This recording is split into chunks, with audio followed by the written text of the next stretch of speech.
Deixe a escuridão te guiar. Sombria FM apresenta Cartas da Meia-Noite. Boa noite, criaturas insones. São 0h02. A madrugada avança como um velho conhecido que não sabemos se devemos abraçar ou simplesmente correr. Aqui é Mário Saudade, a voz da escuridão, o companheiro que vos fala através das ondas invisíveis da Rádio Sombria FM. Essa que sussurra nos ouvidos dos que têm coragem de ouvir e dos que já perderam o sono há muito tempo. Ao meu lado, como sempre, Ricardo Bocanegra na mesa de som, espantando os fantasmas com café e solos de guitarra. E claro, a presença invisível e calorosa de vocês, nossos ouvintes fiéis, como a autora da carta de hoje, que se apresenta como Inês Oliveira. Uma voz feminina anônima, mas profundamente emocionada.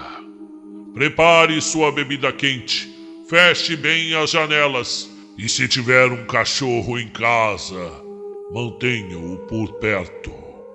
O relato que você vai ouvir agora nos lembra que o amor é verdadeiro. Atravessa até mesmo o portão da morte.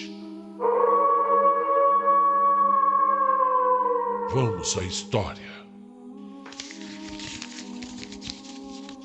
Boa noite, Mário Saudade. Sou uma ouvinte assídua do Cartas da Meia-Noite. Não perco sequer um episódio. E hoje tomei coragem para contar algo que há muito carrego no coração. Essa história aconteceu com minha família no interior das Minas Gerais. E não é só sobre a morte, é sobre o amor, é sobre a lealdade e é sobre um cachorro chamado Vilão. Meu tio sempre teve gosto por caçadas. Era um homem do mato, daqueles que preferem o cheiro de mato molhado ao perfume da cidade. E como todo bom caçador, ele tinha seus cães, muitos aliás, e todos muito bem cuidados, com mais carinho talvez do que ele dava à própria esposa, como minha tia vivia dizendo em meio a resmungos e risos. Mas havia um cão, um diferente, que muito bem merecia o nome que carregava: o Vilão. Era preto, enorme, com olhos espertos e dentes afiados como faca boa. Obediente, feroz. Mas só com o meu tio. Com ele era um doce. Lambia as mãos, vinha com um chamado, abaixava as orelhas quando ele brigava, latia de alegria com sua risada. Com os outros, no entanto, era um monstro. Precisava ser trancado sempre que recebíamos visita ou alguém acabava no hospital. Os anos se passaram e, como é a vida, meu tio foi ficando doente. Diziam que era chagas. Definhava um pouco a cada mês.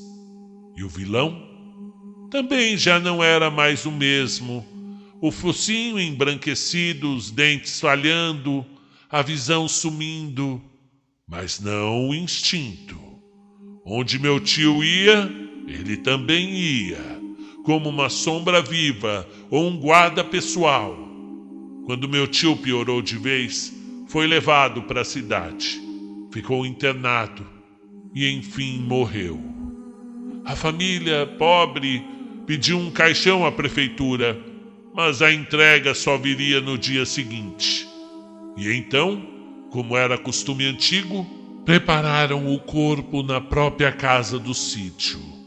Cobriram a grande mesa da cozinha com um lençol branco. Colocaram castiçais, flores e deram início ao velório. O frio era de lascar, coisa de serra mineira. Botaram latas com carvão aceso, café com conhaque, chá de erva cidreira e quentão para animar o sangue dos parentes. Velório de interior é estranho, mistura de tristeza com festa. Gente chorando, gente contando caso, criança correndo, adultos relembrando causos do finado. Mas naquela noite, algo não estava certo. Na madrugada, os primeiros sinais apareceram. Cada pessoa que se aproximava do corpo para dar o seu adeus ouvia um som estranho. Um choro, um gemido, um resmungo baixo. Ninguém sabia dizer. Primeiro ficaram quietos, depois cochichos começaram. Você ouviu? Ouviu o quê? Parece um barulho. A tensão foi crescendo como nuvem de tempestade, até que a mesa onde o corpo jazia simplesmente tremeu. De leve, mas tremeu. As rezadeiras que estavam ali há horas se entreolharam, empalideceram e recuaram. Minha tia foi chamada. Chegou bem perto. Nada mais se mexia. E então, quase ao amanhecer, o caixão chegou. Homens SWATs entraram para transferir o corpo. E foi aí que o inferno se abriu. Ao tocar no cadáver, um rosnado medonho irrompeu da escuridão sobre a mesa, seguido de um salto, um grito, um ataque feroz. Pessoas gritando, tropeçando umas nas outras, a mesa virando, o corpo caindo no chão com um baque seco e horrível. Vilão.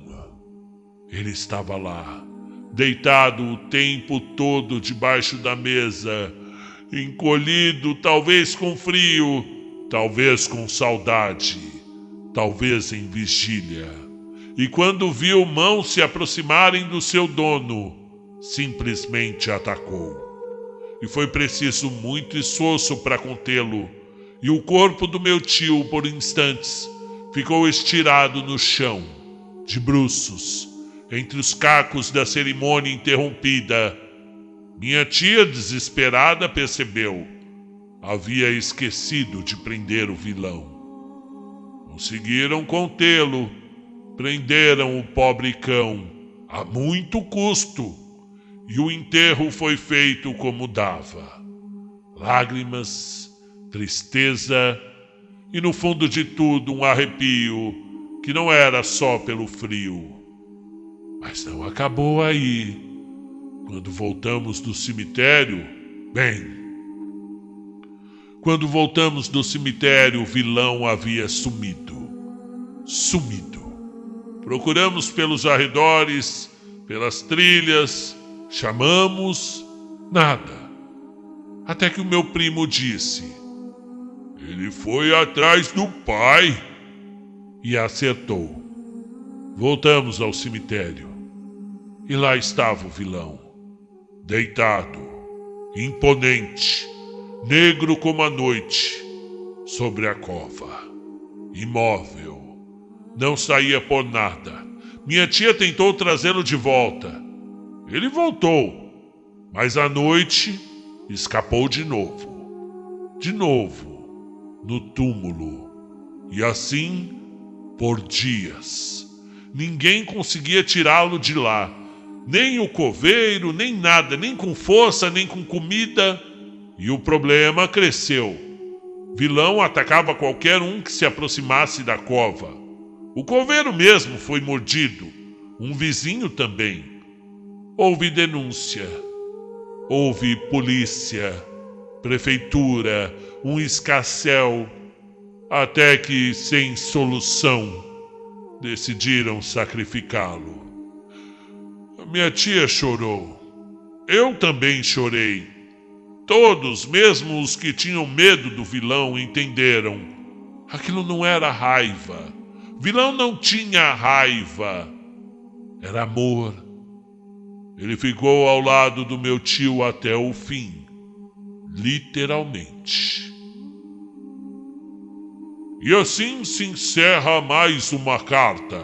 A história de um cão que, embora chamado de vilão, viveu como um herói.